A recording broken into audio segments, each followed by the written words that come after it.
All right, the next one I'm actually very excited to work on. I'm very, very excited. I got this pot, really cheap pots. I got this pot purely for this bonsai pot. Okay, so when you put it in there, it has roughly 2.5 times the soil volume. This will stay in this pot for a very, very long time. Very long time. Now this particular plant, it says best grown hard, no fertilizer. So I'm not going to put any additional fertilizer. The potting mix will have some of its own. Once again, I'm going to put stones in the corners because I want it so when the water pools, it gets displaced as much as possible first. Even if that displacement is 30%, then I'm happy. Because bottom line is I don't want too much water pooling at the bottom here. This mix that I'm using is going to be super duper gritty. Okay, so it'll be super duper gritty.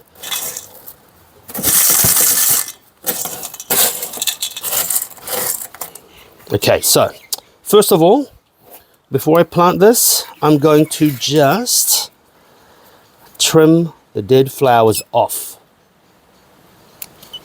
just to tidy it up. Now this plant is a winter grower, so it's actually starting to just bud now in terms of new growth. So you know, do I even need to do this? I don't know. I don't know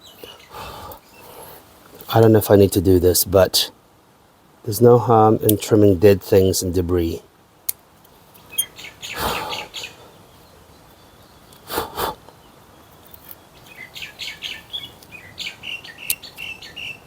Just got to be careful not to trim the actual leaves. I presume over time they'll just drop the flowers off, but I don't know if these are last season flowers or new season flowers, so maybe it takes ages and I don't want that. I'd rather just give it a clean.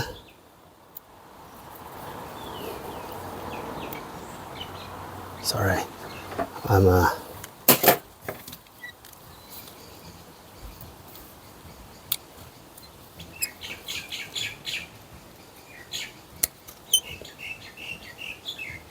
so the branch looks like it's relatively sensitive, so I have to be very, very careful with repotting this thing. Okay, very, very careful. But look at that beautiful plant. Okay, let's have a look.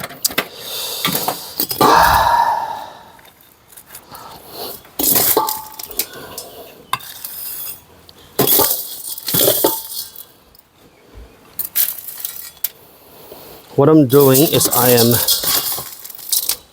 preloading the sides, and I'll show you why I do this. It's a bit of a hack. I'm preloading the sides. I'm making sure it's not, the structure of the sides is not reliant on the pot. Okay.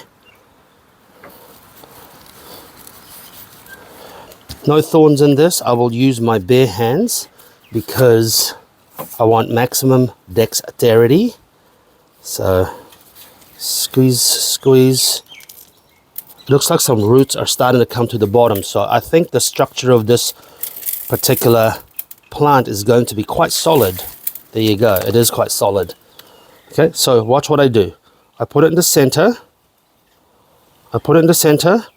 And I let it collapse quickly to support the weight, okay? But now I'm making a mistake. I should have actually put it on the side. So I made a boo-boo. I want to put it on the side, so it kind of... Actually, no, I'll put it in the center because I don't know how it's going to grow, and I don't want to have to cut things and all that junk. So there you go.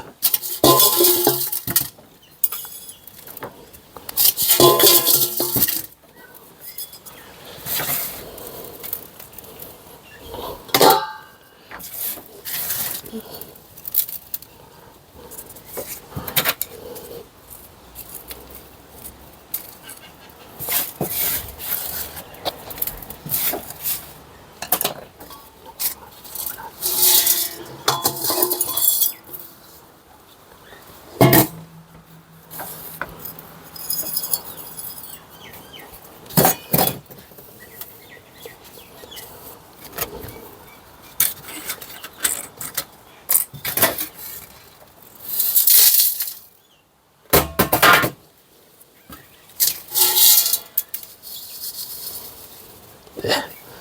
Chuck everything on there.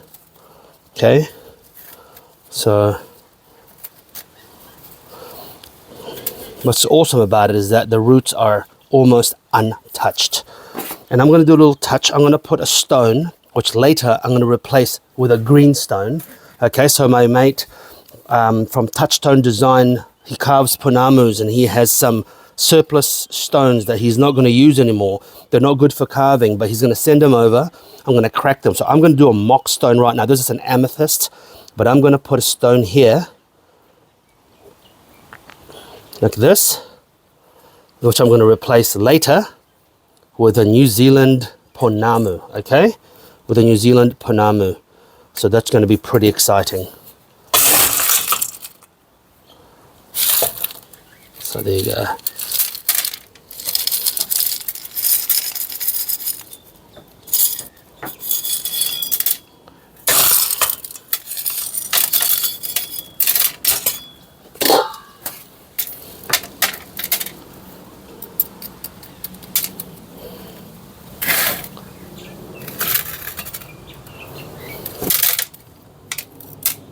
I have to be very careful not to obstruct new growth. Oh, it's a perfectly round spherical stone.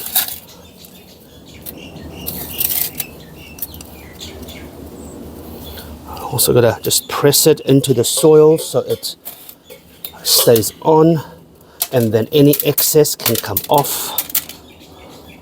You don't need a thick layer of stone, you just need a couple of stone layers, layers of stone. There you go. There. So it's almost like a piece of art, really, isn't it? I mean, it's like food. When you're making food, you're presenting it. It's kind of like that. There.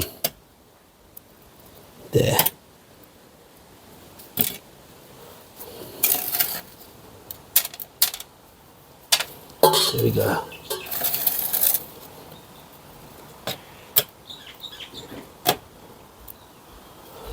There we go. Here you have it. Look at that.